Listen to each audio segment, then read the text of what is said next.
Jungle.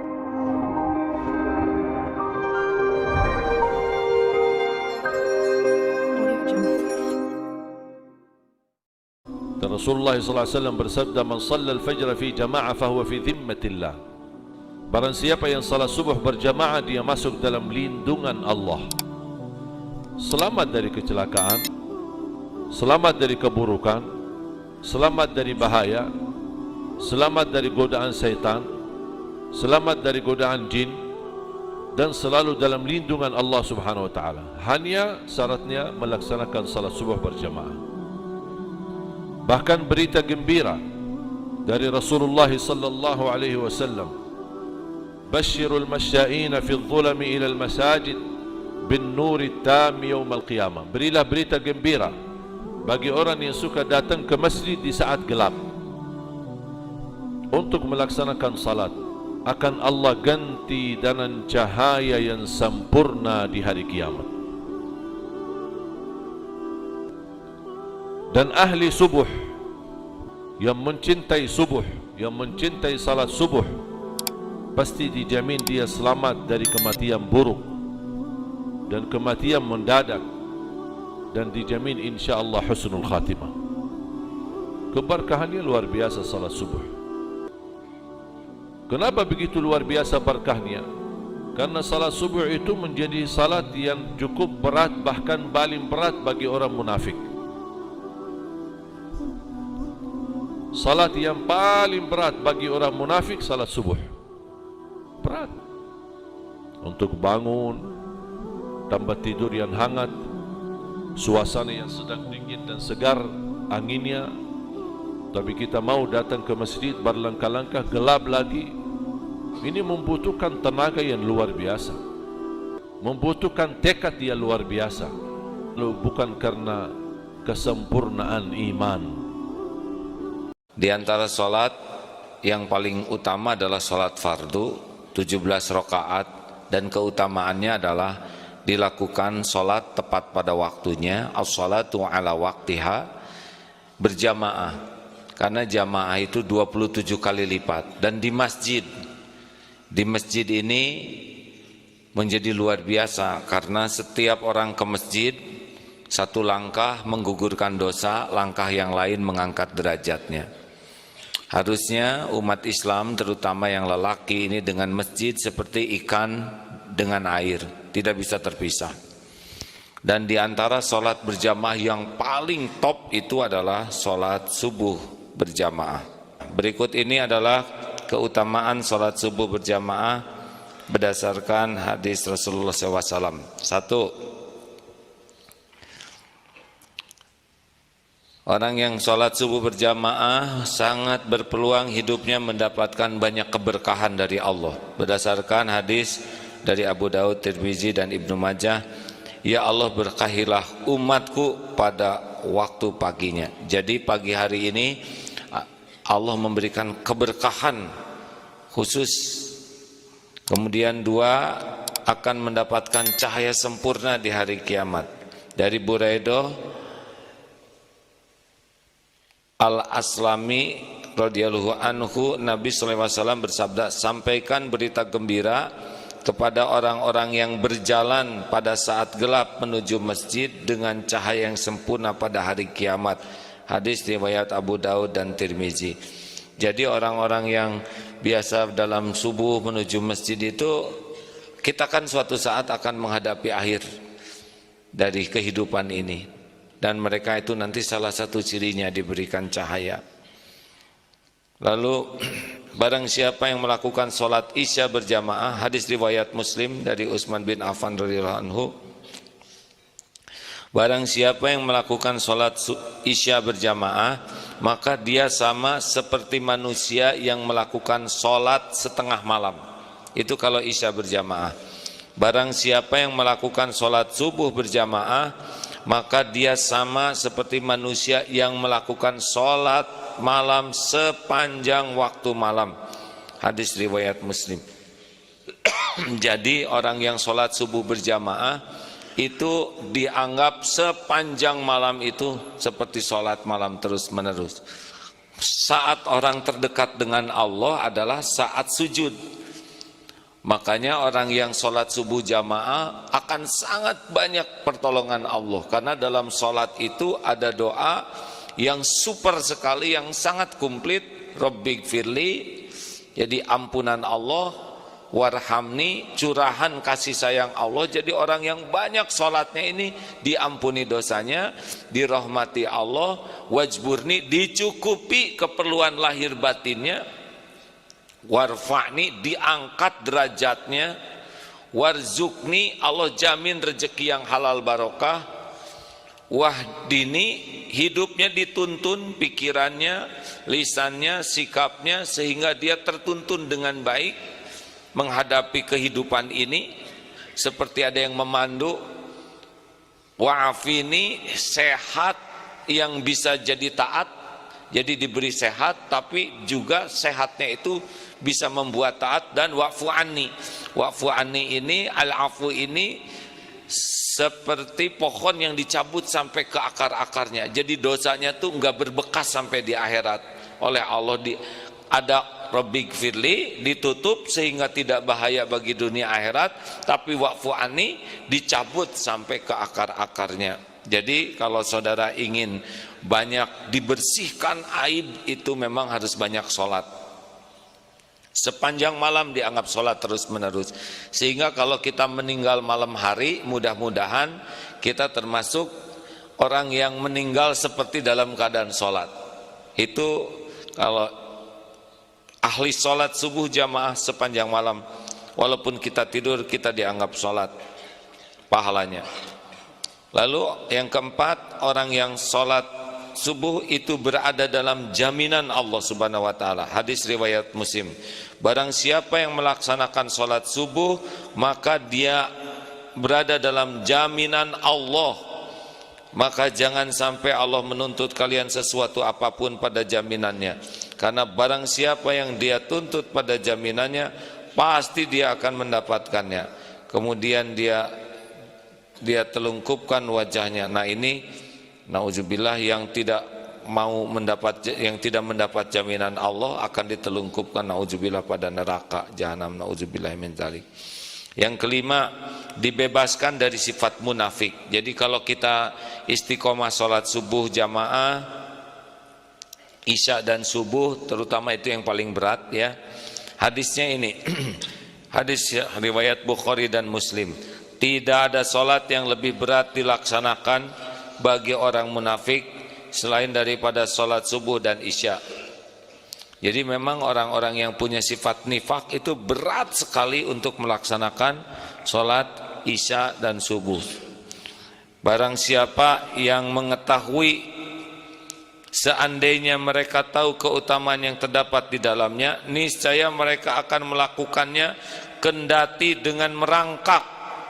Sungguh aku telah hendak memerintahkan kepada petugas adzan untuk iqamah sholat, kemudian aku ambil bara api dan bakar rumah orang yang tidak keluar untuk melaksanakan sholat di masjid. Ini setegas itu tuh. Jadi ini kiasan betapa pentingnya sholat subuh berjamaah, sampai kalau tahu keutamaannya merangkak juga mau.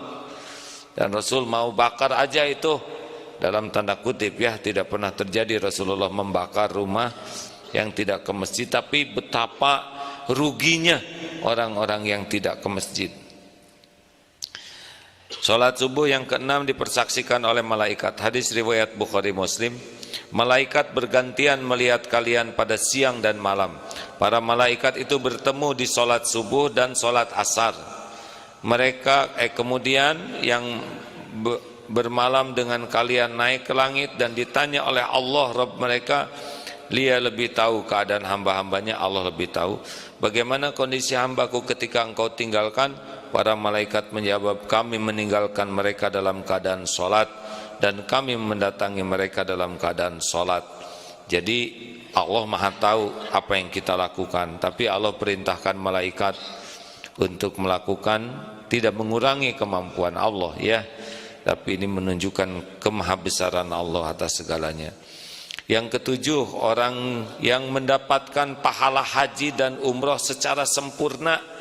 Barang siapa yang sholat subuh berjamaah, kemudian dia duduk berzikir kepada Allah hingga matahari terbit, isyraq, syuruk itu saat syuruk, lantas sholat 2 rakaat, maka baginya seperti pahala haji dan umroh yang sempurna, sempurna 3 kali itu disebutkan. Jadi kalau habis sholat subuh jamaah, kemudian kita nunggu zikir ini, bisa dengan zikrullah, baca Quran, tafakur, doa, atau mendengar ilmu yang membuat kita ingat kepada Allah, ini termasuk zikir. Kemudian saat isyraq datang, sholat sunnah 2 rakaat, itu pahalanya haji dan umroh sempurna. Jadi ada yang belum haji, belum pernah umroh, tapi di sisi Allah dia dapat pahala yang sempurna, dan ini hanya didapatkan bagi orang yang sholat subuh berjamaah, kemudian menunggu waktu isyraq kira-kira sejam 10 menit sesudah subuh, lalu sholat sunnah 2 rakaat, dan itu dia mendapatkan pahala haji dan umroh sempurna, tambah. Karena tidak semua orang punya takdir haji, tidak semua orang Islam bisa takdir umroh, tapi semua bisa dapat pahala sempurna kalau dia sholat subuh berjamaah. Masya Allah. 8. Semangat tidak hadirin? Saya kok asa semangat pisan pagi ini. Bagaimana pemirsa? Semangat ya. Dan ada lagi nih, barang mendapatkan pahala dunia lebih baik dari dunia berikut isinya, dari hadis riwayat Muslim ya, 2 rakaat sunnah qabla subuh lebih baik daripada dunia dan segala isinya. Makanya Rasulullah SAW tidak pernah meninggalkan qabla subuh. Ini kepada yang, ya saya tidak mengatakan bokeh ya, tetapi tidak jauh dari itu. Salat subuh, qabla subuh jangan tinggalkan. Nanti dalam pandangan Allah punya 2 rakaat itu lebih baik daripada dunia dengan segala isinya. Yang ke-9, yang ahli salat subuh jamaah akan selamat dari siksa neraka. Dari Umar radhiyallahu anhu berkata, aku mendengar Rasulullah SAW bersabda, tidak akan masuk neraka orang yang sholat sebelum terbit matahari subuh dan sebelum terbenam matahari yaitu asar. Hadis riwayat Muslim. Jadi kalau kita istiqomah menjaga seperti ini, insya Allah tidak akan tersentuh api neraka. Yang ke-10, ini yang paling top nih nanti, orang yang bisa berjumpa melihat Allah di hari kiamat kelak. Dari Jarir bin Abdullah,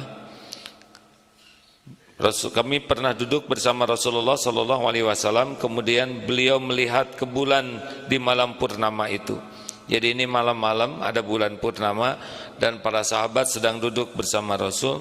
Lalu Rasulullah SAW bersabda, ketahuilah bahwa sesungguhnya kalian akan melihat kepada Allah Rabb kalian sebagaimana kalian melihat kepada bulan ini. Kalian tidak terhalangi melihatnya.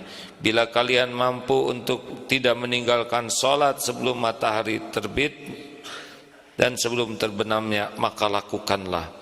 Jadi orang-orang yang istiqomah sholat subuh, sholat asar berjamaah seperti ini, nanti kalau kita sudah meninggal di akhirat kelak, nikmat terbesar adalah bisa berjumpa dengan pencipta kita, pencipta alam semesta yang menguasai segala-galanya, Allah Subhanahu wa taala.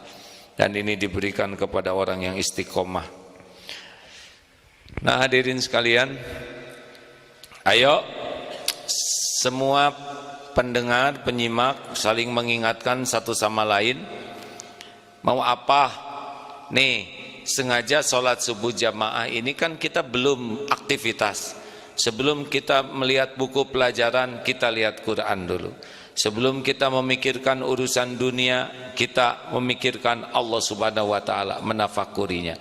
Sebelum kita berbicara apapun tentang duniawi, kita bicara zikrullah, menyebut nama Allah, membaca ayat Allah. Sebelum kita melangkah kemana-mana dalam hari yang akan kita jalani, kita melangkah ke rumah Allah dulu.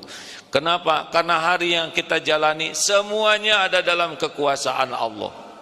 Kita nggak bisa mikir kecuali dicerdaskan oleh Allah. Kita nggak akan ketemu dengan rezeki kecuali Allah yang memberikan jalan. Kita nggak akan mendapatkan apa yang terbaik kecuali Allah yang melapangkan. Apapun yang akan terjadi di hari yang kita jalani ini, semuanya ada dalam kekuasaan Allah sepenuhnya.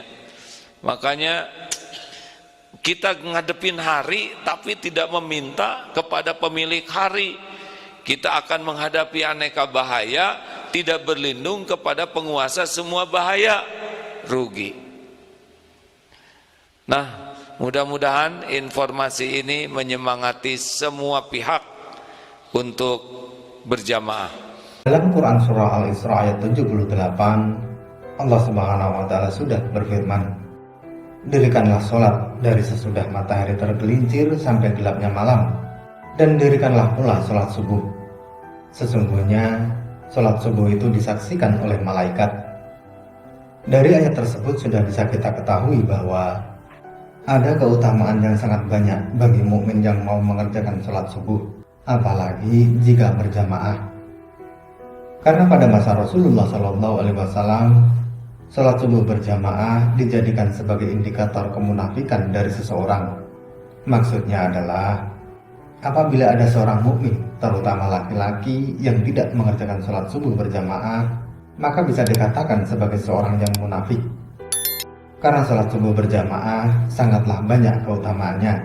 Di antaranya adalah yang pertama, senantiasa dalam jaminan Allah Subhanahu wa Ta'ala.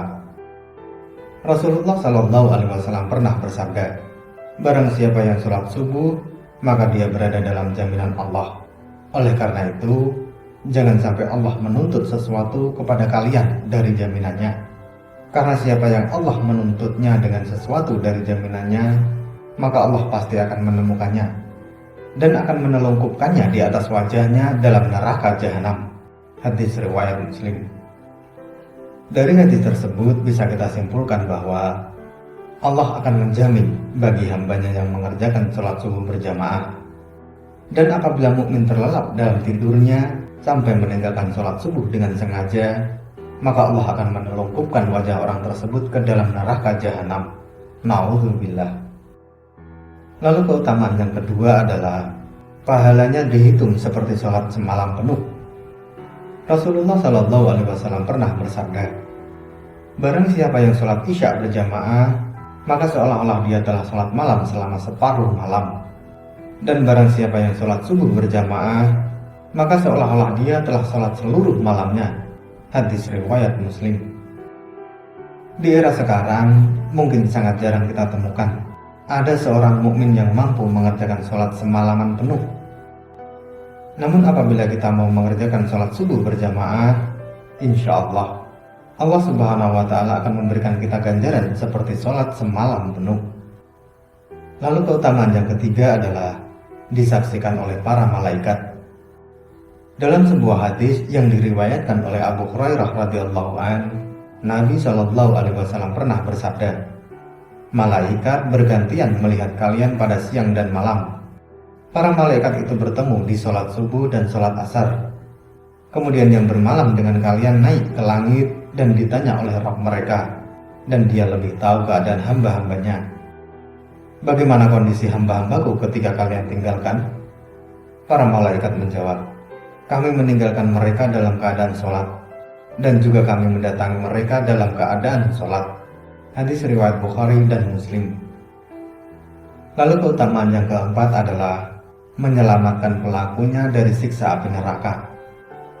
Mendapatkan keselamatan dari siksa api neraka merupakan berita yang sangat menggembirakan bagi semua mukmin.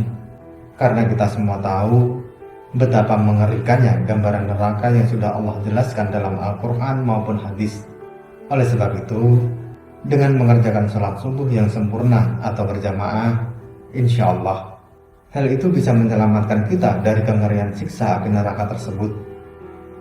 Dari Umar radhiyallahu an, ia berkata, Aku mendengar Rasulullah SAW bersabda, tidak akan masuk neraka seorang yang sholatnya sebelum terbitnya matahari atau subuh dan sebelum terbenamnya matahari atau asyar. Hadis riwayat Muslim. Lalu keutamaan yang kelima, mendapat cahaya sempurna pada hari kiamat. Memang kita semua menyadari waktu subuh umumnya masih gelap. Namun dengan kondisi itulah justru terdapat ganjaran yang sangat besar bagi seorang mukmin yang mau bergegas menuju masjid untuk sholat berjamaah.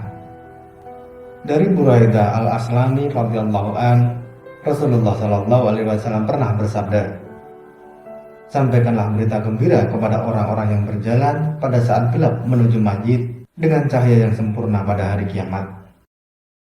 Lalu keutamaan yang keenam, dibebaskan dari sifat orang munafik. Munafik adalah orang yang berpura-pura mengikuti ajaran agama Islam, akan tetapi sebenarnya hati mereka mengingkarinya. Yang menjadi penyebab salah satu orang bisa dikatakan munafik ternyata adalah tidak mau mengerjakan salat subuh berjamaah, padahal ia mampu. Dari Abu Hurairah radhiyallahu an, Rasulullah SAW pernah bersabda, tidak ada salat yang lebih berat dilakukan bagi orang munafik daripada salat subuh dan juga salat isya. Seandainya mereka mengetahui keutamaan yang terdapat di dalamnya, niscaya mereka akan mendatanginya sekalipun dengan merangkak. Hadis riwayat Bukhari dan Muslim. Hadis tersebut menjelaskan tentang betapa agungnya sholat subuh berjamaah. Sampai-sampai jika kita tahu keutamaan di balik sholat subuh berjamaah, sekalipun dengan merangkak, kita pasti akan mendatanginya. Oleh sebab itu, bagi saudaraku terutama laki-laki, usahakan mulai sekarang untuk coba mengerjakan sholat subuh berjamaah. Mungkin di awal akan terasa sangat berat, akan tetapi jika sudah terbiasa, insya Allah akan terasa menyesal jika melewatkannya. Mari kita semua berdoa, semoga Allah Subhanahu wa Ta'ala melindungi dan menghindarkan kita dari pedihnya siksa api neraka. Amin, amin ya Rabbal Alamin.